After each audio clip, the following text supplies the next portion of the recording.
Nicola Bordin did his bachelor and master in biotechnology and industrial biotechnology at the University of Padova in Italy in the fields of structural bioinformatics and functional genomics.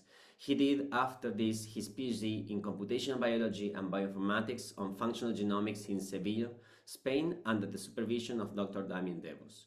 His fields of expertise are in algorithm design for protein function prediction, structure classification, sequence analysis, and machine learning applied to protein data. He is currently a senior researcher in the CATH team at the University College London, where he develops novel algorithms for the functional classification of proteins, structural classification on alpha domains in CATH, and applications of CATH data to various biological questions such as cancer, megaphages, plastic degrading enzymes, and SARS-CoV-2, among others. So Nico, whenever you're ready, please, we wait for your presentation. You are muted. It wouldn't be a Zoom call without me being muted. So, well, thank you very much for having me. So I would like to start by telling you about this. So there are two types of TED Talks, I think. So the first one is a breakthrough leading to a dramatic life change or experience for the speaker. And then there is another type, which is the same, but it has a red logo and fewer protein structures involved. So the one I'm telling you about today is the first type, which is TED, the Encyclopedia of Domain. Encyclopedia of Domains is a new classification resource that we're building alongside CAF in collaboration with the Jones Group at UCL, and has been kind of the focus of my work for the past year and a half at this point. So, but all of this started back in 2021 on my birthday, I would say. So when Google DeepMind released AlphaFold, and in collaboration with DBI, they released AlphaFold database. This was at the time almost 15 years worth of CATH data, of structural data classified in CATH, and the initial release covered 365,000 protein chain models for 21 model organisms. And we had subsequent releases for Swissprot and organisms causing neglected diseases, while the latest release covers UniProt. So when we started analyzing the first release for 365,000 chains, we kind of consider that more or less as a pilot work for the large data set that we've been working on. So one of the things we realized at first is that AlphaFold data's quality can be very mixed in a way. At the time, we assessed that more or less half of it was of low quality or not of comparable quality to PDB-like data. And when we were trying to assign and bring in these domains into CATH, we realized that roughly 73%, they were close homologs where we could easily pick up with HMMs. But then the rest of the domains, they could either be picked up by new machine learning-based predictors, such as Kathy, and sometimes we could literally just use FoldSeq, which is this ultra-fast structural aligner, just to scan every domain against a library of domain classified in CATH, and then we will bring them into CATH as well. But we were looking at this, realized that there was a tiny sliver of data that you can see here, roughly 8%, that didn't match anything that was classified that was known in CATH at the moment. So by looking at that, we realized that there were roughly 24 new folds, mostly alpha, including some beautiful heart-shaped domains that you see there on the right. And all these fold clusters, they contain at least one human representative.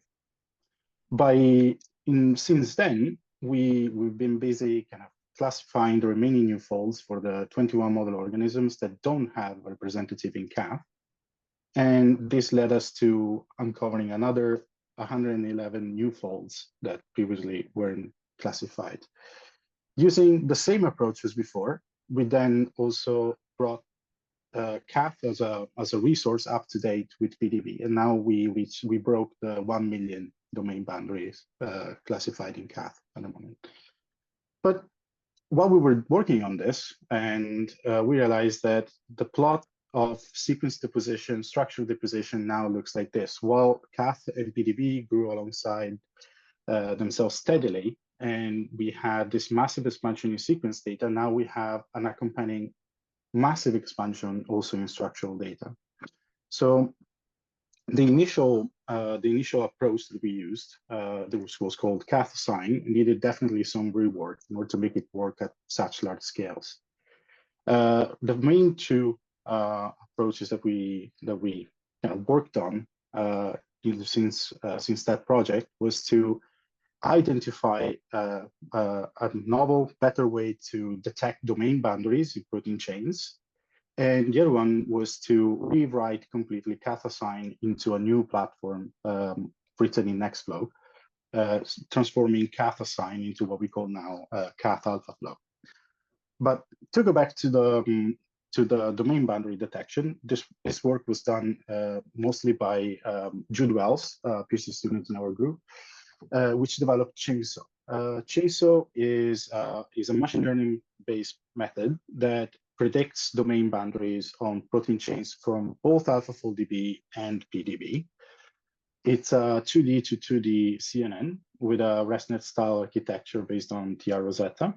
And then we trained this on using binary cross-entropy, and we use a lot of different features to identify these portions of domains in chains. We take an inter-residue distance matrix as a set of features. Then we also look at secondary structure co-membership. We also have secondary structure boundary residues, and then we couple all this information with what we call a soft adjacency prediction and a greedy algorithm that tries to determine what is the probability of a particular residue to be and another residue to be within the same globular domain. But while we were working on this, we realized that literally just across the corridor, the Jones group just released another amazing state-of-the-art domain boundary predictor, and we were probably going to work on the same goal at the end, which is to classify every single domain in AFDB. Their method works in a different way than ours. It has some very interesting features. It has an invariant point attention module from AlphaFold 2. It uses affinity learning, and then it uses a completely different loss system, which is the balanced square affinity loss. But once we sat down, we decided, okay, let's try to classify every domain in AlphaFold database. We assembled this team. Besides me and June, we also used Ian and Vishali helped a lot. We also had Sean and David Jones helping us as well.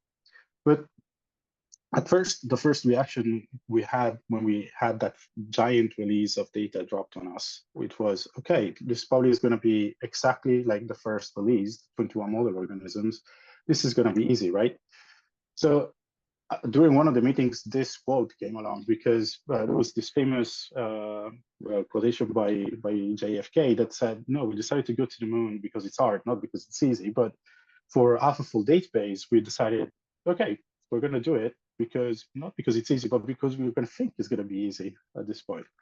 And this was the birth of TED as we know it. So TED, in summary, is the segmentation of the entirety of AlphaFold database into constituent domains. At first, we took all the 214 million domains 214 million protein chain models that were deposited in AFDB. And in order to make it a bit easier on ourselves, we also decided to reduce sequence redundancy, and we looked only at first into domains that were sequences that were 100% sequence identical by creating this split between TED 100 and that contains 175 million chains, and TED redundant, which contains another 26 million chains that are 100% sequence identical with TED 100. So once we created these two data sets, then we chopped all these chains using 3 different methods, Marizo, Chainsaw, and Unidoc. Unidoc having the advantage that is, while being very precise, it's also extremely fast. And in order to avoid biases between one or some other mechanism of finding these domains, we came up with a consensus chopping between these.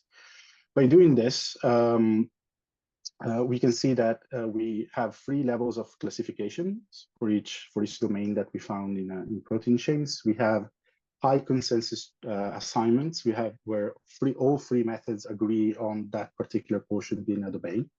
Then we move to the medium consensus where we have two methods agreeing. And the low is where only with all three methods, they give a completely different answer. And for the rest of the analysis, we only considered high and medium consensus assignments.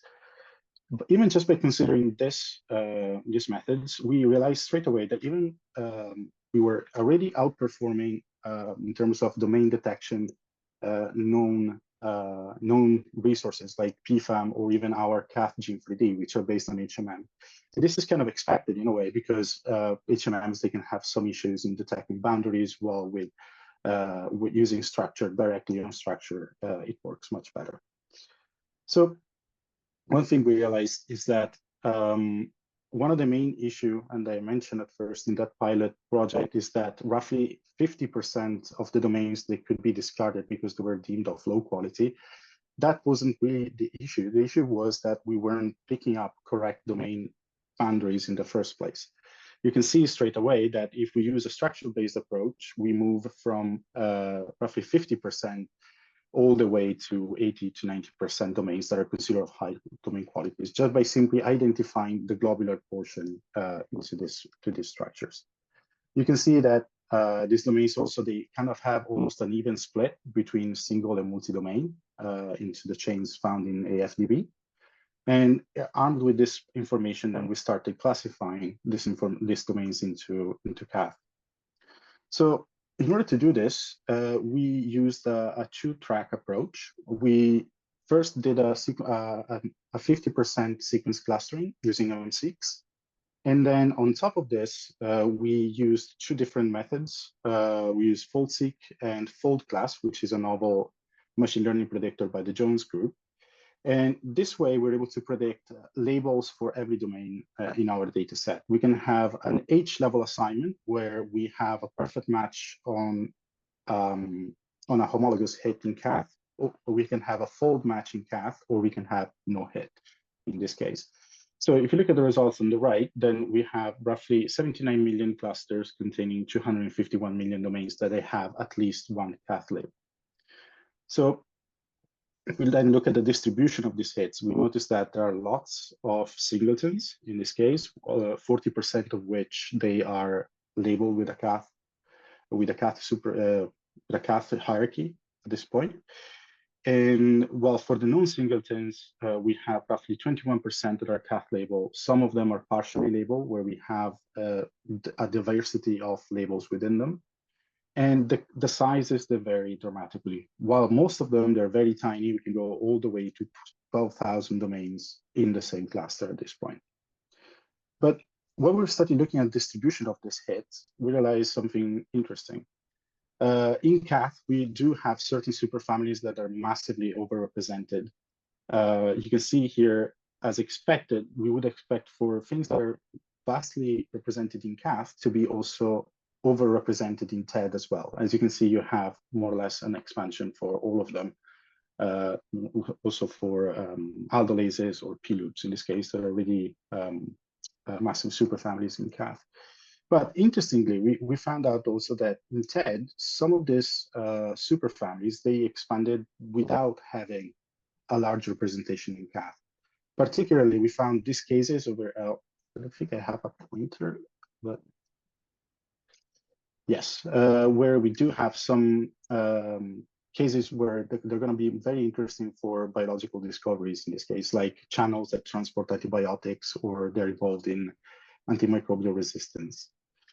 But we started looking at this particular superfamily, which is the MFS general substrate transport. We realized one thing, is that this massive expansion in the data help us find potential targets for drug repurposing. In this case, you have a work that's been done by me and Vishali, and we were looking at this particular type of superfamily that can form either a monomer or a trimer when transporting molecules within a bacterial cell. And in this case, you can find on the right, these are models that are with an extremely low sequence similarity, so you wouldn't be able to pick up the signal. But by using now structural information that is already encoded in CAF and TED, we can expand this to potentially find targets for drug repurposing. One other project we've been looking at, worked mostly by Sean in the Jones group, is to look at what we call the novel interacting superfamily pairs, which is the interaction between domains within a chain. Do they vary? Do they interact in different positions? And one thing we realized that in TED, we have over 10,000 novel interacting superfamily pairs. And by this, what I mean is, if you look, for example, at this superfamily here, this MTRC-like two-domain protein, in CAF, it's always, and in PDB, it's always been found interacting with a P-loop on the lower portion of it. But by looking at modeling all these interactions between these domains within chains in AlphaFold database, we can find that interacts with at least 4 more superfamilies and in different orientations around this domain. So once we finalized this project, we started looking at that 8% in the 21 model organisms. We have, of course, also in TED, the proportion that we cannot bring into CAF. So we started looking, is there, of course, we're going to probably look some interesting novel folds in this data. So we used, we had clustered all the domains that they didn't match initially. And after filtering and removing low quality hits, we came out with some putative new folds. So here we have a breakdown of the numbers. We started initially with 41 million domains that there were singletons that they didn't have labels or cluster representatives from unlabeled clusters. Once we started trimming down all domains that were low quality, we realized that we had roughly 80 million representatives, and then we did some iterative clustering using fold-seq easy cluster. Once we obtained this pure clusters at the end, we searched them against PDB to see if there were some other structures that they were deposited in the meantime. And we whittled it down to roughly 340,000 or 360,000 domains without hits on PDB. And then we decided, let's look not just in CAF, let's expand this to all other domains resources, such as SCOP, ECOD, and SCOP2. And at the end, we realized we had roughly 240,000 domains that they didn't fit hits in other resources. Using some other tools that we developed in-house, we started looking at the symmetry of these domains, and we ranked them according, is this a particular protein, does this particular protein look like a known protein or not? And by using this embedding similarity between the structures, we then sort them in terms of novelty. We find out some very interesting new folds you can see here, and these are not unique findings. So you can find that this cluster, sometimes they can have over 8,000 representatives, all with the same consistent structure or arrangement. But whenever we start looking also at these highly symmetrical domains, sometimes we find very peculiar symmetries, all the way from a 3-fold symmetry up to an 11-fold symmetry, like this 11-fold beta coupler at the top right. So when we started looking at the distribution of these domains, we realized that they are represented in species that are now covered by TED structural data, but there are some times where domains in certain species, they're not as represented, and we have this massive expansion by novel folds. So we have certain organisms on the right that you can see here that they have a higher representation in domains that are novel than they are currently known in PDB at the moment. So all this data, we're still working on it. That's why it's not completely public at the moment. It's going to be made available through a new resource, which is called TEDWeb. This is the work of Ian for the past several months. And this is going to work alongside CAF. We're not considering merging PDB data and AlphaFold database data together. But this way, you should be able to visualize all the domains assignments that we made the interactions between superfamilies and download data either in bulk from Zenodo or using directly our API. The TED website pings the EBI, retrieves the structure for you, and then applies the chopping, and then you can visualize it directly here alongside some other statistics, such as the average PLDT of the domain or the packing density that we calculated. And once this is all sorted out, hopefully we're going to be able to release it very soon. I would say it's a matter of weeks at this point. All this work has been possible just by collaborating together. I mean, we wouldn't have been able to process all this vast amount of data if it wasn't for all the people involved in both teams. So I would like to thank everyone in the TED team that worked on this, and thank you very much for your attention.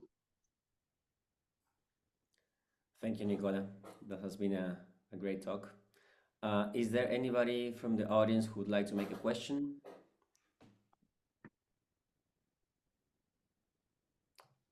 Okay, Arne. Yes, go ahead. Unless someone else wants to do it. No, great talk, thanks. I'm just curious, did you look at the domain recombinations, like when you add or lose domain in closed pieces? And that was, yeah. Yes, so there are, well, now TED is kind of setting the scene for then we can apply it on a lot of other projects, I would say. It's kind of a stepping stone. So we already have people in our group that are looking at domains insertions and kind of duplications in this case, also for repeats. Another side of this project is also looking at potentially unique multi-domain architectures in different chains or different super kingdoms. Thanks. Any further question? I do have a question. You have a very large number of singletons, and I wonder first, are you planning to do some sort of low dimensional representation of the entire TED database to see how it distributes in some sort of, low dimensional representation? And is there any possibility these singletons need some sort of extra processing? Because, I mean, it's like, if it's a singleton, I guess there's no detectable close homologs. I mean, do you really believe these are like evolutionary islands in your database, or is it that we need some new approaches to process them in a better way? I think it's a combination of all that you said. So there's definitely things that we, as soon as we start looking at them, we have to throw them in the bin because they don't look domain-like. This probably, even if we pick a consensus of domains assignments, there is sometimes two methods agree that this is actually a domain, but technically they're both wrong. There is an error there as well. But sometimes also, once you start looking and doing QA, especially when we were looking at these novel domains assignments, we had to whittle down the numbers by a lot because a lot of these things, they're either poorly packed or they don't really make sense at all. But yes, I mean, the other thing is that's the part we're going to have to look at more. I mean, all this data technically we should be curated in order to then try how to assign all these new domains that we couldn't find in the first place. Maybe using language models or something trained on a bit larger. Thank you. We have time for one extra question from audience, in case there is any. If not, we thank Nicola for this great talk. Nicola, thank you very much. And now we move into our next speaker, Professor Arne Elofsson. It's a real pleasure for me to present him because I think I was commenting today that his papers might have been one of the first ones I've started to read while studying bioinformatics. So it's a pleasure, Arne. Professor Arne Elofsson did his PhD in medical biophysics at the Department of Medical Biophysics at the Karolinska Institute. After this, he had a postdoctoral training from Swedish Research Council for Engineering Sciences with David Eisenberg at the Molecular Biology Institute in UCLA. Then he was an assistant professor at the Department of Biochemistry at the University of Stockholm, then an associate professor at the Department of Biochemistry. in the same Stockholm Bioinformatics Center. Then he was the vice director of Bioinformatics Center in Stockholm as well. And then he, until today, I guess, unless I'm wrong, he serves as a professor in bioinformatics at the Department of Biochemistry and Biophysics in Stockholm University. But on top of all of that, he has been doing a lot of activity in our community. He has been or is an editor for different journals such as PLOS Computational Biology, PLOS Computational PLOS Biology and Protein Science, and also in bioinformatics. He's very active in the community at very different leadership positions. He has led the Society for Bioinformatics in the Nordic countries and has been its president from 2004 until 2015. He has organized their conference in 1999 and 2012.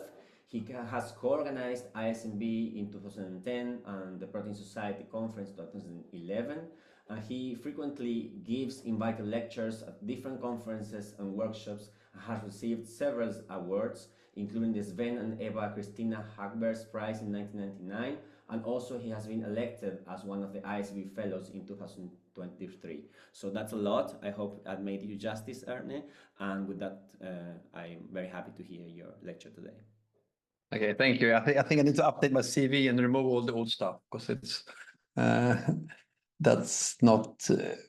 I don't want to feel that old, so I will remove it in the future. But it was nice, thank you. And I will try to tell you a bit. I think it's. We don't have so much new results, so maybe someone has heard this before, and then excuse me, and I will add something new, comments, thoughts at the end.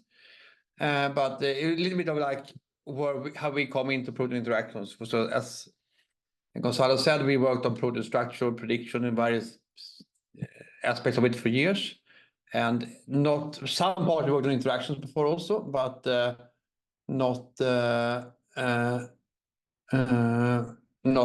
primarily. I don't. What is it? So okay, so we and of course, as many people as previous speaker, we want to understand things on large scale because that's where we are now, and I think we are in a really interesting time here also. But of course, we should remember one thing I think is important, that all this progress that we have done and seen in the last few years is due to inventions that was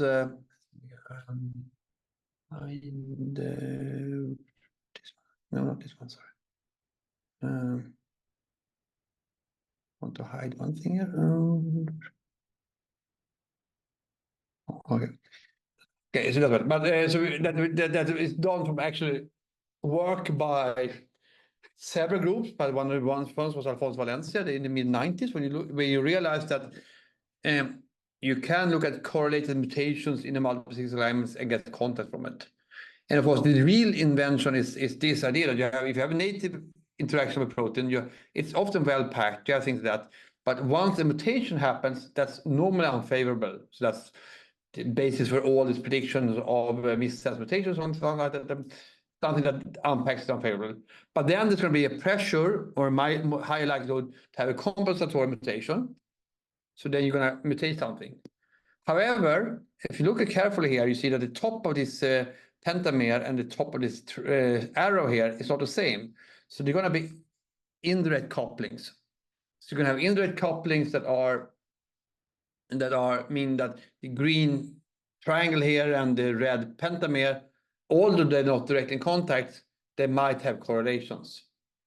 And so you need to compensate for that to get any good method for predicting contacts from a multiple sequence alignment. And the first paper is, I think many people know, but nobody read it, neither I, is from Lapidis in 1999, when they started doing this.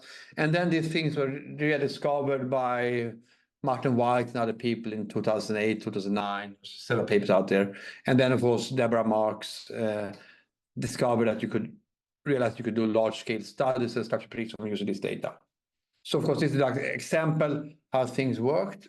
There's something hiding here. Let's move it down. You could do these contact predictions, and this is something from CASP13, something like that, and it was like a native structure we predicted.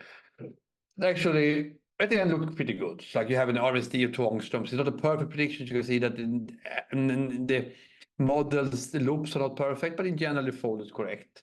And this is from only a few of the contacts. So you only have the green contacts that were correctly. And when most of the long-range contacts were missed here, but somehow we managed to pack this protein anyway. And this was one, I mean, many people could do that. The only thing you could see that you needed quite a lot of sequences.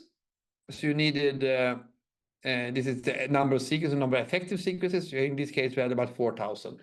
And often you needed at least a few hundred. And in early 2010s, you didn't have that for all families. So then, of course, we and others and many people developed this, and suddenly we also realized that machine learning was a tool to improve this further. So Jimbo Shu and others, and we also and others, and David Jones, and people combined these DCA methods with machine learning methods. And then, of course, in CASP 13, so not CASP 14, but in 2018, AlphaFold 1 was released, and that was building on the same ideas, that you had a very good content prediction method that you could further improve using machine learning. It was just that DeepMind was probably slightly better than other people doing that, and they did not only predict contact, but they also predicted distances, and then they could use these distances to make a quick model of the structure. So we realized that also, and it was also realizing that already in 2018, for most single domain proteins, you could predict a good model. And so basically, we probably could have done most of the CASP prediction models already then, as long as we kept the single domains. Multi-domains was harder, was probably a bit harder, and models were not as good, but it was also quite clear that protein-protein interaction is going to be the next problem. So we asked, could we do the same methods for predicting interactions as people done for single proteins? And of course, the problem here, as most people know, is that you need to match the MSAs. So you have 2 MSAs for protein A and protein B, and you only want to have the rows of pairs that actually physically in real life interact. So of course, if you have a bacterial or 2 bacterial proteins that only exist in 1 copy in every single bacteria that you study, then it's quite easy because you assume they interact in the same way in every bacteria. However, for most eukaryotic proteins, and for many bacterial proteins also, you have a lot of paralogs, so you have a lot of copies of the proteins, and it could be one protein interact with all 5 other ones, or they could interact pairwise, so it makes it much more complicated. So often what you need to do is that you basically throw away most of the information, and you want to take top hit from protein A and protein B in each species and pair them up together. But that means that you have a much more shallow MSA, makes the prediction less quality. But at least you can do that. It's just a question of matching species, basically. And that's what AlphaFold do now. When we done, you can do it slightly different ways, and you can discuss what level of species you want to have, etc. So that's yeah. So that's what you can do. And we did that. So we did 2 TR Rosetta, which was the best program we could find, and we did matching, and then we basically made using TR Rosetta here. So this is the TR Rosetta contact map for protein A to the top left, protein B in the bottom right, and then interactions between them in the other corners. And I think the top half, right half is the true interactions, and the bottom left is the predicted one. So this is actually bad predictions. You see that in the interaction surface here, we have some predicted contacts, but they're actually all wrong. The PPV is 0 here. But we have predicted 180 contacts, but they are all wrong. And then in this case, we actually just had a glycine link in between 6 cases. That is the blue lines.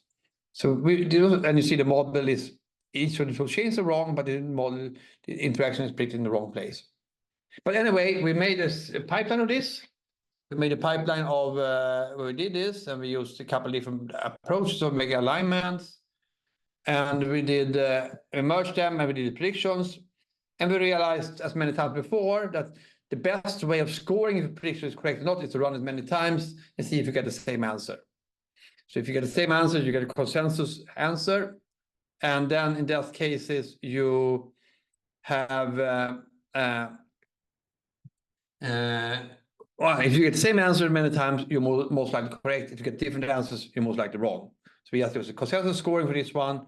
And as you can see down here in the right hand, it's good case, and the left one is a bad case.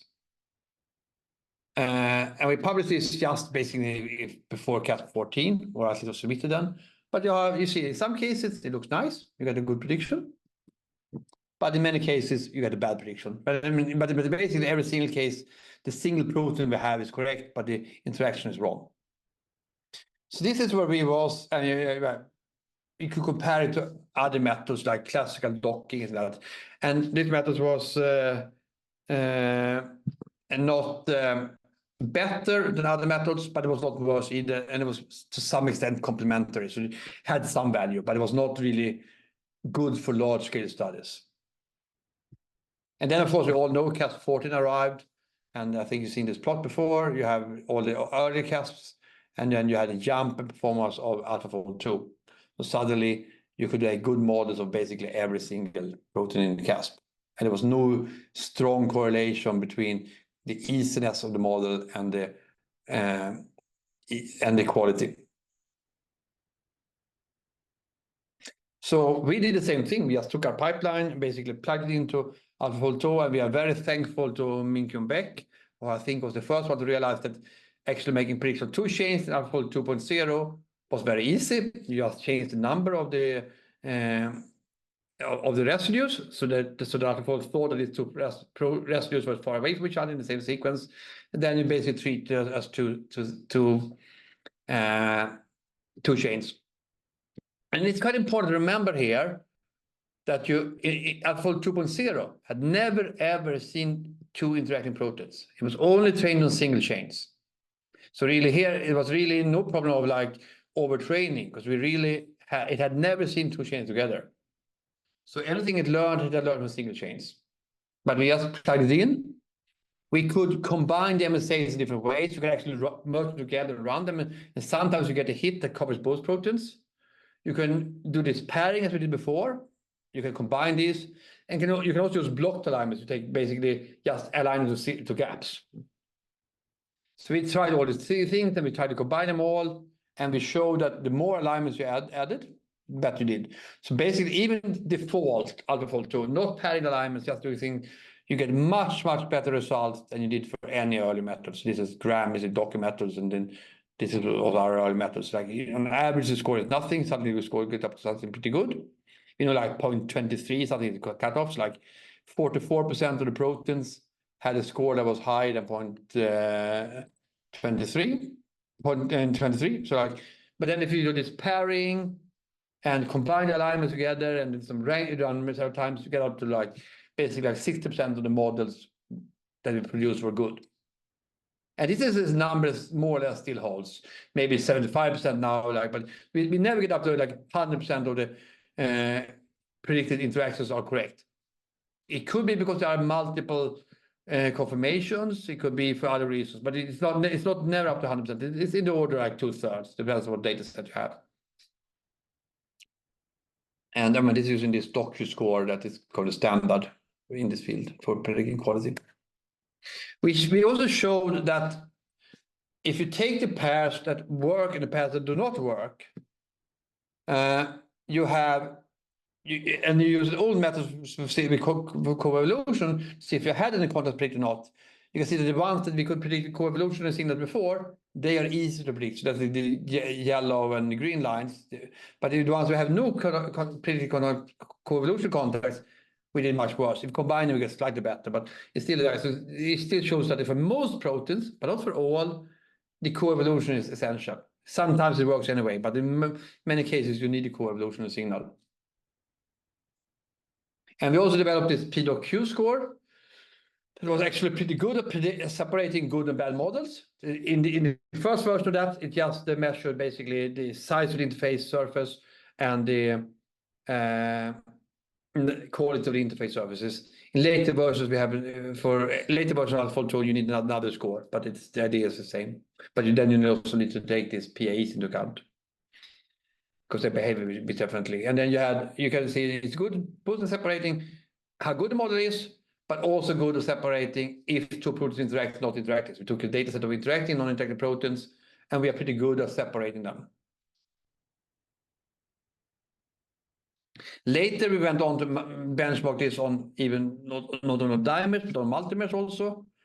And we went on to see how well it worked. And basically, you can see that it drops off slightly, for some reason, particularly on pentameric heteromers, but the drop off is quite shallow. So basically, even up to 6 hexamers, about 56% of the models are correct. We can also see that this is compared different methods. This is AlphaFold multimer, and this fold lock is our method based on AlphaFold 2.0, and the other ones are OmegaFold and XMFold. So you can see that AlphaFold is clearly much better than these methods that are based on large language models for this. On the single chains, the difference is much smaller, but on interactions, it's much. You need these 2 MSAs,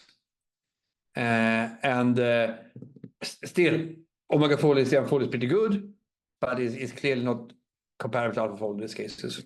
And the AlphaFold multimer 2.3, 2.2 is clearly better than the 2.0 if you look at success rates. We can also see that if you have a homomer, you either get everything correct or everything wrong, basically. But for heteromers, you can get sometimes you can get 4 out of 5 chains correctly predicted, while the 5th chain is not, one is missing. So this makes things, and that's of course because most homomers are symmetric. So you either get the packet correct or you don't get it. So that's not that surprising, but it's quite clear that that's the case. Okay, then we went on to study proteins that are. I mean, we tried to do this up to scale. So this together with Peter Beltrau, and we started study large-scale interaction networks. And here you can see that we basically studied 2 different networks. One is from the URI, which is a yeast to hybrid data set that is very large scale, and it's also quite accurate for being yeast to hybrid. And UMAP is a co-purification mass spec data set. And you can see here, if you look at these curves of this distribution of P.Q values that we have, you can see first, if you look at these red lines, and also the black line there, they basically behave like we do in a structural data set. So this is actually some parts we have structural evidence for, some we have a double experimental validation that they are both yeast to hybrid and mass spec shows that they interact. And if you take this data set together, we have about 60% of the models that have good scores and 40% have bad scores. But if you take these 2 experimental data sets, if you take a random data set, if you take the random, we see that basically everything has 0 in score. There are a few hits up here. So basically 2 random proteins are not predicted to interact. But if you take the UMAP data set, this is the black line, you see it behaves more like the red ones, but still it's a smaller fraction down here. So that means that we have more. I mean, we don't predict all 60% interact. We predict maybe 20-15% to interact. And for the URI data set, so hybrid, we predict very few interactions. It's a very small subset. I have this slide here. So an explanation for the UMAP is basically that you do co-purification, you co-purify a large data set of full complexes, and of course all pairs in the complex are not interacting directly. We do pairwise things here. So you have proteins that are on different sides of the complex, and of course you don't get a signal for these ones. And our explanation for why we don't see someone in the URI data set is because these are many more disordered regions here. So a lot of disordered proteins here. So there are probably transient interactions that we cannot detect. So it seems like AlphaFold 2 can mainly predict direct interactions of highly stable complexes. The transient ones are harder. They have been studied later by Katalog and others that shows that you can often get a good model of transient interactions also, but it's hard to separate true positives from false positives in that case. But we went on and studied the network here, and this is a part of the human network interactions here. And the blue ones are the ones we predict, and the red ones are also known ones. We can add new predictions. But we can also look at combining this network with structural information. So you have, for instance, the GDI1 RAB complexes. So this is the ones down to the left. We have one GDI1 protein interacting with many different RAB proteins. But you can see that they're all interacting in the same place. So that clearly shows that this interaction is competitive, so you can't interact all together. In contrast, the proteasome or the RFC complex, here you have a lot of proteins that all have signals mixed to each other. So that means that there could be part of a big complex, but the other one is basically a hub with many proteins come into the same place. So structural information adds a lot of value to such an interaction network. And we took this idea from this proteasome that we could do these ideas of having interactions, and we could build larger complexes from it. So we took basically a very, very simple idea. We predicted A and B and C, and then we superposed the B module proteins on top of each other, and had ABC, and we kept on doing that. So we showed that in that paper. We could do that because if we did it in the right order, we could build the whole complex. However, that required that we did the building in the right order, because some predictions were wrong, some were a bit noisy, so you had to do it in the right order. So that was not trivial. But Patrick and Bryant, who is now started as an assistant professor here in the same house where I am, developed this Monte Carlo tree search method that you can build on adding things in a systematic way with using a tree search method, and you can then build up things like that. And using this, you could build quite many good complexes. You see, we don't only do 20% or 15% correct complexes, and we have slightly better now, but we can, in this case, we could build really big proteins that at those days we could not do with AlphaFold. AlphaFold 3 and AlphaFold 2.3 are better at handling big complexes. We can handle a bit bigger things, but even these are too big for that. And then I have to mention that Gina Schneidman has another method that's based on the same ideas. That's probably even better than ours. Okay, so then we're back to this year. So something was happening now. So what challenges remain? So like one thing is that we for this big complexes, we need to know the stoichiometry. We need to know if we have how many copies we have of everything like that, or if you have 2 copies of one chain or 4 copies of another one, etc. So we try to do that. And we have a paper just out by Hushim and me, that is called PC2, that does it to some extent. The other big problem is basically we cannot do things when we don't have a co-evolutionary signal. And I will discuss something about this, but just very shortly.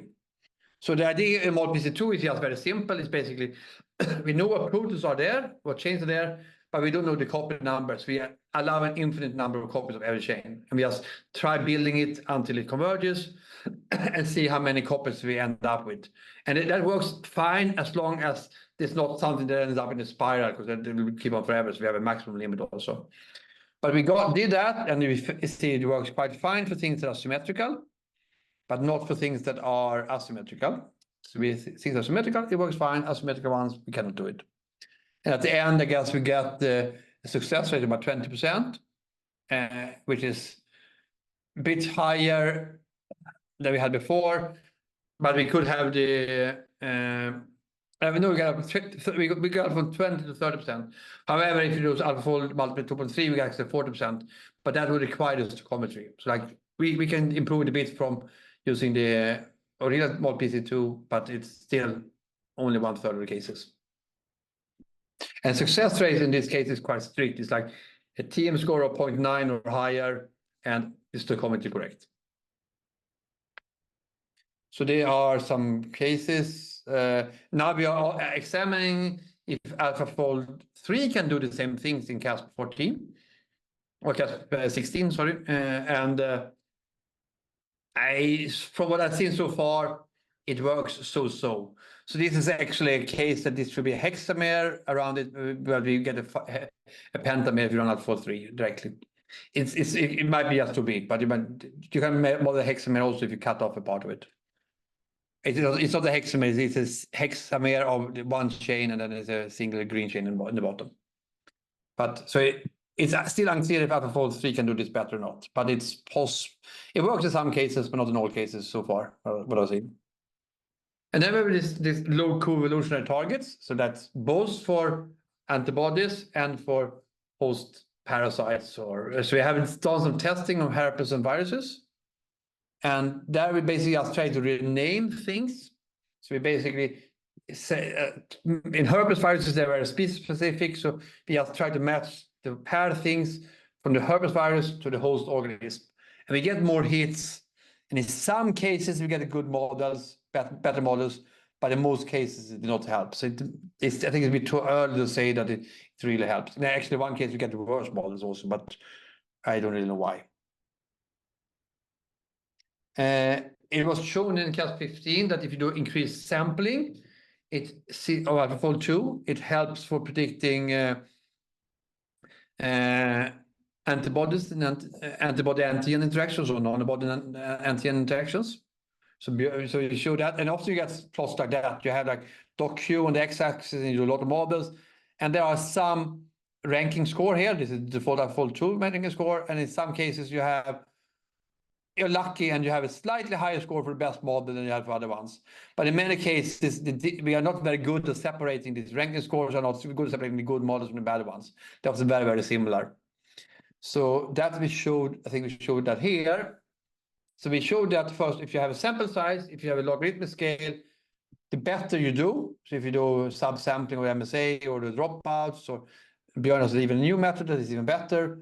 You have, if you're able to detect the best model, you can actually get a very good, you can increase your quality.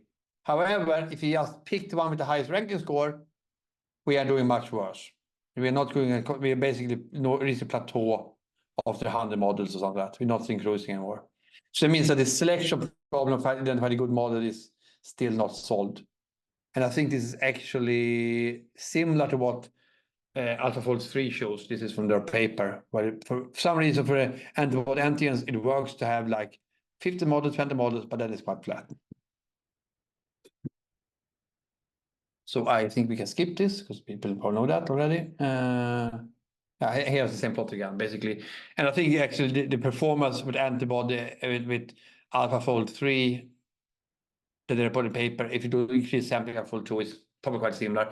If we were able to detect the best model, but we're not. We have some ideas how to work on it, but it doesn't work yet. We cannot. I can hint on it, but I don't know how to do it. So as a final summary here, we are close to modeling all the large complexes in the human cell.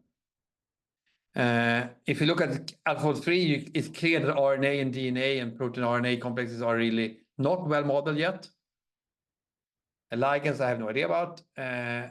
We don't know about missense mutations yet, but there's a lot of work on protein design that others are doing. And this is just, so Patrick was the driving force of this. Now he has his own group. The others are PhD students in my group that have been working on this. And then the work with interactions are done with Pedro, and some other works are done with Gemma and Boris and Luca. And Petrus has been helping in all of this also. And some people pay me money. Okay, thank you.